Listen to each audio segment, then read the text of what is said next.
وإذا جاء دورك في انتخاب أو غيره فاحذر أن تنتخب إلا من يتق الله، وإن صوتك أمانة، فإن بدا لك في المرشحين من تعلم أنه يتق الله تبارك وتعالى فدونك وهو، وإن التبس الأمر عليك فارجع إلى من تثق به من أهل علم الخشية والخوف من الله الذين لا غرض لهم في الدنيا، لتنظر أهون الشرين أو من فيه من هو أقرب لمصلحة الناس، فإن التبس الأمر عليك فاعتزل الكل.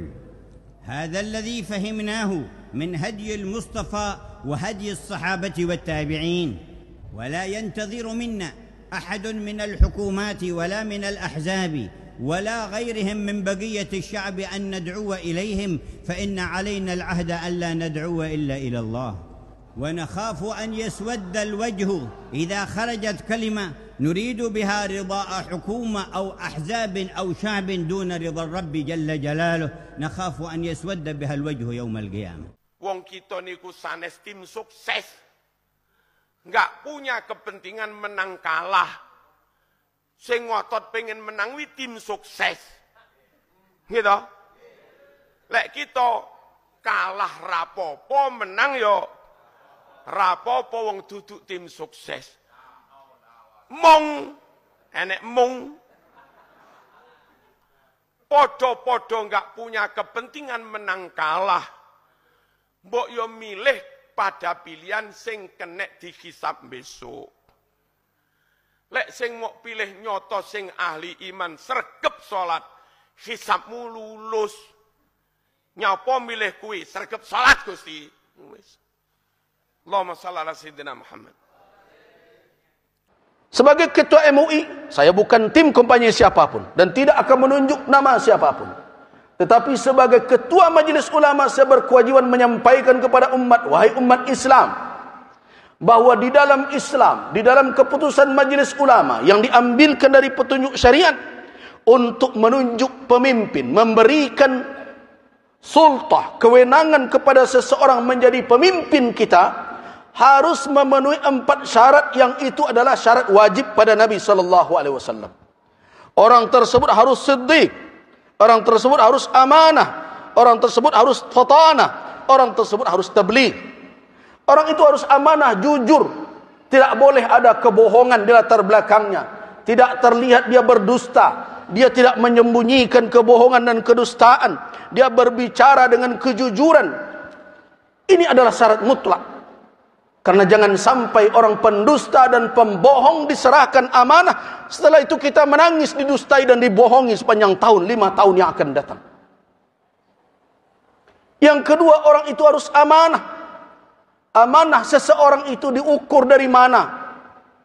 Yang pertama tentu dari komitmennya kepada Rabbul Alamin, ketakwaannya, ketakutannya kepada Allah. Karena kalau amanah itu hanya diukur dengan pengawasan manusia, dengan pengawasan si fulan, dengan orang-orang yang akan menyalahkannya, orang-orang tersebut bisa saja ditipu berjamaah oleh dia.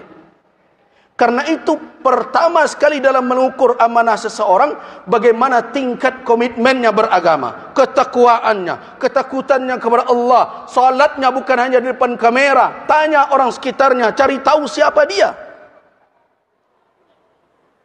Kalau salatnya tidak benar, bagaimana amanah akan ditumpangkan? Kalau Rabbul Alamin saja, Allah Subhanahu wa taala saja tidak ditakutinya, yang menjadi beban ditanggung jawab di atas pundaknya, bagaimana dengan amanah manusia?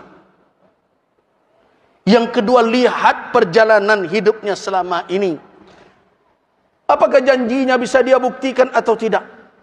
Kalau tidak, jangan berkeras juga karena baju saya ini, karena kelompok saya ini, saya mesti begini juga. Hati-hati wahai ibadallah. Setiap kita memberikan kewenangan dan amanah, wala itu tidak selesai hanya dengan keluar di tempat pemilihan itu, tapi akan dipertanggungjawabkan kelak sampai di hari kiamat di hadapan Allah Subhanahu wa taala. Hati-hati.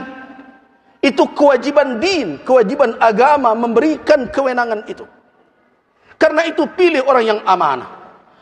Pilih orang yang fatanah, yang cerdas, yang mengerti konsep kepemimpinan. Kita harus tahu bagaimana berfikir seorang pemimpin, bagaimana berfikir seorang teknisi. Kita harus tahu seorang pemimpin itu punya konsep yang besar kepada umat ini, punya rencana, punya mimpi, tetapi tidak hanya sekedar angan-angan. Dia pandai mengeksekusinya. Dia mengerti bagaimana cara menjalankannya. Dan dia faham apa yang menjadi penyakit dan masalah di tengah bangsa ini yang harus dia obati. Dia harus orang yang cerdas, karena orang yang cerdaslah yang bisa mencari solusi dengan izin Allah Subhanahu wa taala. Yang kemudian tabligh, apa makna tabligh? Pandai menyampaikan, menarasikan fikirannya, menjelaskan maksudnya, mengembangkan wawasannya. Jadi ada pula orang yang mengkritik, pemimpin kok pandai bicara saja. Salah satu syarat pemimpin, dia harus pandai bicara. Kenapa? Karena konsepnya, pemikirannya, wawasannya tidak akan diketahui oleh orang di sekelilingnya, oleh umat, kalau dia tidak pandai menarasikan, menyampaikan kepada orang lain. Dan dia harus jujur menjelaskan yang sebenarnya. Itu tabligh. Apa makna tabligh? Orang itu transparan, orang itu punya kemampuan dan kemauan dengan lurus menyampaikan apa yang ada yang menjadi tanggung jawab dan tugas. 4 sifat itu wajib